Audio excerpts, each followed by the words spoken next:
If you're an atheist, you're probably a rational and logical skeptic. You've also probably heard the phrase, atheists shouldn't assemble or organize because it goes against the principles of atheism.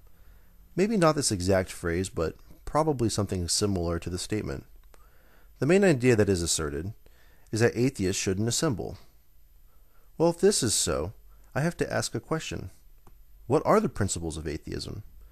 The definition of atheism is the disbelief in the existence of a deity or the doctrine that there is no deity. So the principles of atheism should encompass this definition. Atheists don't believe in God, and atheism is the said doctrine. That is fine, but what does this have to do with assembling?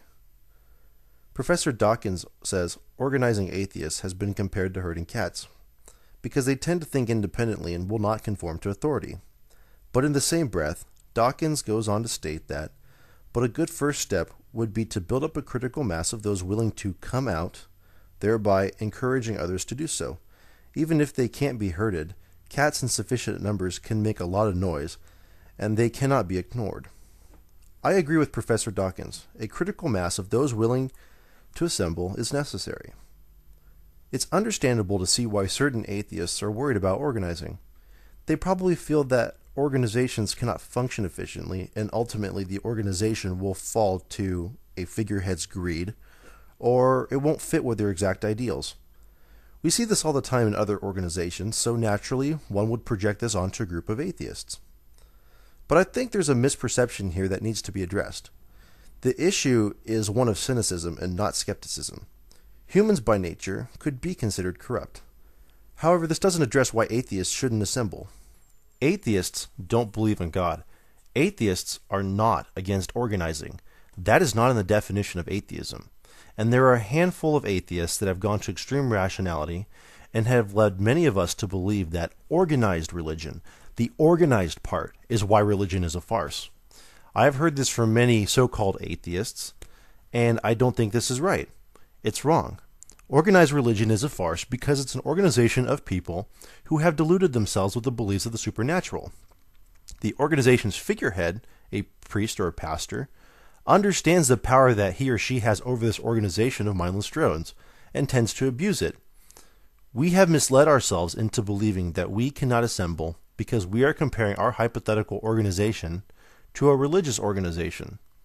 The organization didn't cause the religious part to become a farce. The religion caused the organization to become a farce. Conversely, an organization of atheists would be composed of an aggregate of thinkers whose commonly held idea is that there is no God. A figurehead, if the organization chooses to have one, would be kept in check by the members because the members are critical thinkers, and not mindless drones who do what they're told. An organization that fits with every single member's ideals exactly 100% is not feasible. Two people cannot agree on everything 100% all the time, so naturally, an organization cannot exist in the same fashion. So is it rational to think that just because no organization can ever fit 100% with your ideals, beliefs, and ideas, that we should remain unorganized and separate? Well, that's fine. Just don't complain when secularism takes a back seat to everything else. The last point I want to make is a lame attempt to rile you up. This is going to sound manipulative, but please just listen. Put yourself in the shoes of a pastor.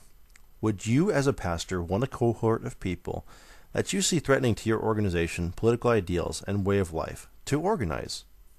Of course not. If nothing else in this video persuades people, I hope this idea does. In conclusion, those who do not want to organize don't have to. But if you want to organize, don't be swayed by these particular atheists' actions and views. Think for yourself. I'll leave you with this statement. You can please some of the people all of the time, and all the people some of the time, but you cannot please all of the people all the time.